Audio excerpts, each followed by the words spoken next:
नमस्कार दोस्तों, स्वागत है आपका बिहार सुप्रभात न्यूज चैनल में। आज है तारीख 3 जून 2024 दिन सोमवार। तो चलिए देखते हैं आज की बिहार की मुख्य व ताज़ा खबरें। इससे पहले हमें कमेंट में जरूर बताएं कि आप न्यूज़ को किस जिले या शहर से देख रहे हैं, और अगर आपको न्यूज़ पसंद आए तो वीडियो को लाइक और चैनल को सब्सक्राइब जरूर करें।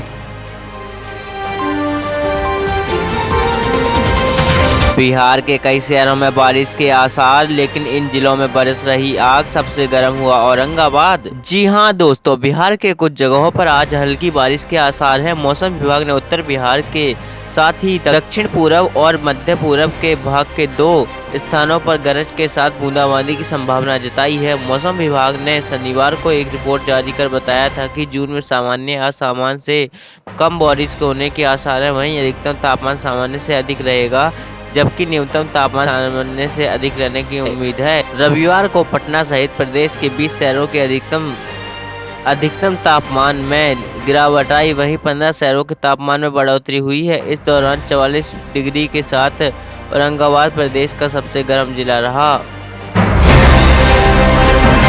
लोकसभा चुनावों के नतीजों से पहले सीएम नीतीश का दिल्ली दौरा, कल पटना से हुए रवाना। जी हां दोस्तों, लोकसभा चुनाव 2024 अब संपन्न हो गया है और 4 जून को नतीजे आएंगे और देश को पता चल गया है कि एनडीए और इंडिया अलायंस में कौन सरकार बना रहा है। लेकिन इससे पहले एग्जिट पोल के नतीजों ने एनडीए को प्रचंड बहुमत मिल रहा है और एक बार फिर से नरेंद्र मोदी पीएम बनने जा रहे हैं। इस बीच बिहार के मुख्यमंत्री और एनडीए के सहयोगी जेडीयू के अध्यक्ष नीतीश कुमार कल दिल्ली के दौरे पर पहुंचे थे। नीतीश कुमार आज पटना से दिल्ली के लिए रवाना होंगे। इस दौरे को नीतीश कुमार की निजी यात्रा बताया जा रहा है। हालांकि इस बात की सूचना मिल रही है कि वो एनडीए के कई नेताओं से मुलाकात कर सकते हैं।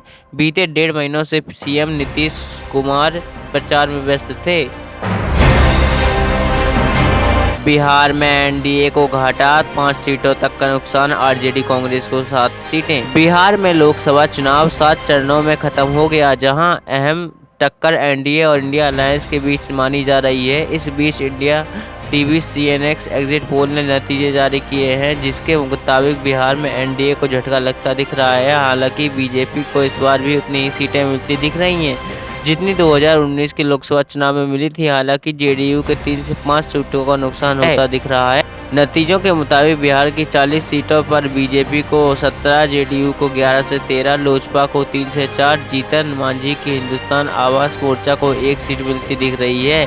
वहीं इंडिया अलायंस की आरजेडी को 3 से 5 और कांग्रेस को 2 सीट मिलने का आसार है। 5 सीट लड़ने वाली भाजपा को 6 सीटें कैसे? एग्जिट पोल में गड़बड़ी पर आरजेडी ने उठाया सवाल।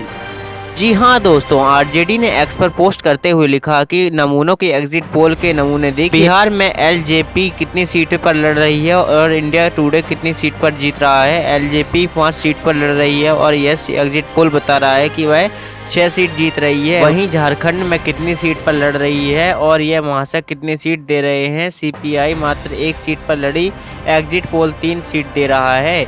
इसी तरह जी न्यूज़ एग्जिट पोल को देखिए। हरियाणा में लोकसभा की कुल सीटें 10 हैं और एग्जिट पोल में 16 से 19 सीटें अकेले एनडीए को मिलती दिखाई दिख रही हैं। हिमाचल प्रदेश में गिनती की कुल सीटें 4 हैं और जी न्यूज़ एनडीए को 6 से 8 सीटें देने पर मौजूदा है। महाराष्ट्र में इंडिया 10 सीटें और शिवसेना को 9 से 11 सीटें दिलाई गई हैं। जनता उनका फटाफट करने वाली है जो खटाखट चटाचट कर रहे थे, एग्जिट पोल पर बोले रविशंकर प्रसाद। लोकसभा चुनाव 2024 के संपन्न हो जाने के बाद अब 4 जून को नतीजे आएंगे, लेकिन उससे पहले तमाम न्यूज़ चैनल और एजेंसियों ने अपने अपने एग्जिट पोल जारी किए हैं, जिसमें एनडीए को प्रचंड बहुमत मिल रहा है। वहीं इंडिया अलायंस को हार का सामना करना पड़ सकता है। इन एग्जिट पोल पर पटना साहिब से बीजेपी प्रत्याशी और पूर्व केंद्रीय मंत्री रविशंकर प्रसाद की प्रतिक्रिया सामने आई है। उन्होंने कहा कि खटाखट चटाचट जैसी बकवास करने वाले को जनता उनका फटाफट करने वाली है। उन्होंने कहा कि प्रधानमंत्री मोदी को गरीबों किसानों की चिंता है, वो देश का विकास और सुरक्षा कर रहे हैं। कांग्रेस खराब प्रदर्शन कर रही है क्योंकि उन्होंने दिन में सपने देखने बंद नहीं किए हैं, उन्हें जमीन पर काम करना चाहिए और जनता का विश्वास जीतना चाहिए। बिहार की 40 सीटों पर बात करें तो तमाम एग्जिट पोल में बीजेपी एनडीए को 2019 के मुकाबले कई सीटों पर घाटा होता दिख रहा है, लेकिन इंडिया अलायंस पर बढ़त बनाए रखी है। वहीं आरजेडी और कांग्रेस को ज़्यादा से ज़्यादा 10 सीटें मिलती दिख रही हैं। के पाठक की छुट्टी हुई मंजूर, 28 दिनों की लीव पर रहेंगे एसीएस, इस आईएएस अफसर को अतिरिक्त आभार। बिहार के शिक्षा विभाग के अपर मुख्य सचिव के पाठक से जुड़ी एक खबर आई है। सरकार ने के पाठक की छुट्टियों की अर्जी को मंजूरी दे दी है। के पाठक 28 दिनों की छुट्टी पर चले गए हैं। वे 3 जून से 30 जून तक लीव पर रहेंगे। सीएम के प्रधान सचिव एस सिद्धार्थ को शिक्षा विभाग के एसीएस का अतिरिक्त आभार दिया गया है। सामान्य प्रशासन विभाग की ओर से इसकी अधिसूचना जारी कर दी गई है। के पाठक के काम करने के तरीके से विपक्ष मुख्यमंत्री नीतीश कुमार की खिंचाई कर रहे थे, तो के पाठक की छुट्टी पर जाने का मामला बेहद दिलचस्प है। दरअसल अत्यधिक गर्मी के बावजूद के पाठक बिहार के स्कूलों को बंद नहीं कर रहे। जब सैकड़ों की संख्या में छात्र छात्राएं और शिक्षक बीमार होने लगे तो पाठक ने स्कूल की टाइमिंग में थोड़ा बदलाव कर लिया। दूसरी ओर राजनीतिक गलियारों में स्कूलों को बंद करने की मांग की गई। तेजस्वी यादव ने नीतीश कुमार पर सस्पेंड बढ़ाया, दोहराया 4 जून के बाद कुछ बड़ा होगा। राष्ट्रीय जनता दल के नेता और पूर्व उप मुख्यमंत्री तेजस्वी यादव ने 2 दिन पहले जेडीयू अध्यक्ष और सीएम नीतीश कुमार को लेकर कही अपनी बात को दोहराया है। उन्होंने 4 जून को लोकसभा चुनाव के नतीजों के बाद कुछ बड़ा होगा आखिरी चरण का प्रचार बंद होने से पहले तेजस्वी ने कहा कि 28 मई को उन्होंने पहली बार जब ये दावा किया था, उसके बाद से नीतीश प्रचार के लिए नहीं निकले हैं। तेजस्वी ने एक कदम बढ़ाकर भी यह कह दिया है कि राज्यपाल प्रशासन चल रहे हैं और अधिकारियों को बुलाकर मीटिंग कर रहे हैं। तेजस्वी ने आरोप लगाया कि जेडीयू और भाजपा वाले अपनी सीटों पर प्रचार कर रहे हैं। तेजस्वी ने आज कहा, जब से हमने कहा कि 4 जून के बाद हमारे चाचा कोई बड़ा निर्णय ले सकते हैं अपनी पार्टी को बचाने के लिए, तब से वो प्रचार में नहीं निकले हैं। प्रशासन का काम गवर्नर देख रहे हैं, अधिकारियों को बुलाकर समीक्षा ले रहे हैं। जेडीयू अपने अपने सीटों पर लगे हुए हैं, भाजपा अपनी सीटों पर लगी हुई है।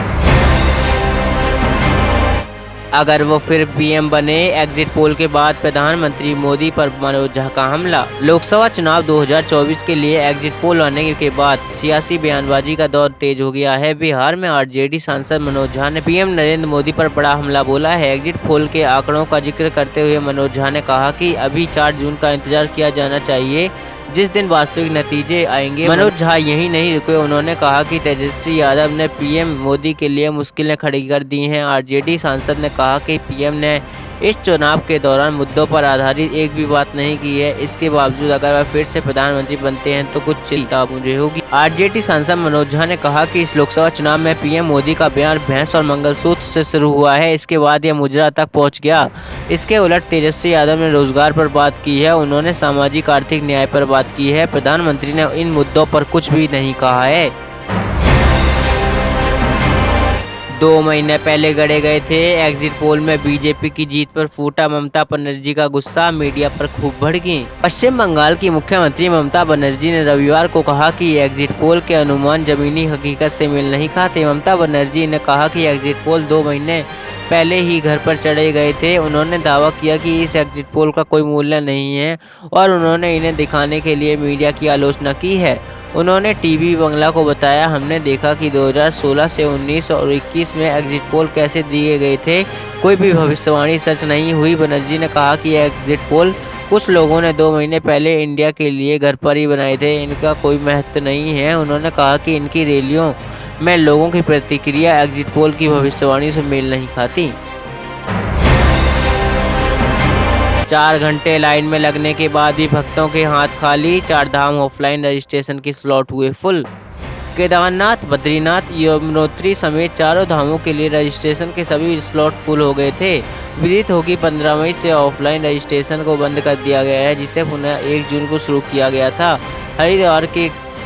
हरिद्वार के ऋषिकुल मैदान में ऑफलाइन रजिस्ट्रेशन के दूसरे दिन रविवार को शुरुआती 4.5 घंटे में 1500 रजिस्ट्रेशन पूरे हो गए। इसके बाद जिला पर्यटन विभाग ने काउंटर बंद कर दिया।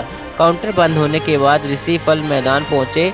हजारों श्रद्धालु घंटों लाइन में लगने के बाद निराशा और परेशान होकर वापस लौट गए। वहीं चार धाम श्रद्धालुओं की सुविधा के लिए हरिद्वार ट्रैवल एसोसिएशन ने रजिस्ट्रेशन की संख्या बढ़ाकर 5000 पंजीकरण प्रतिदिन करने की मांग की है। चुनावी एग्जिट पोल के बीच तेजस्वी ने बताया जनता का एग्जिट पोल, कहा इंडिया को 295 से ज्यादा सीटें।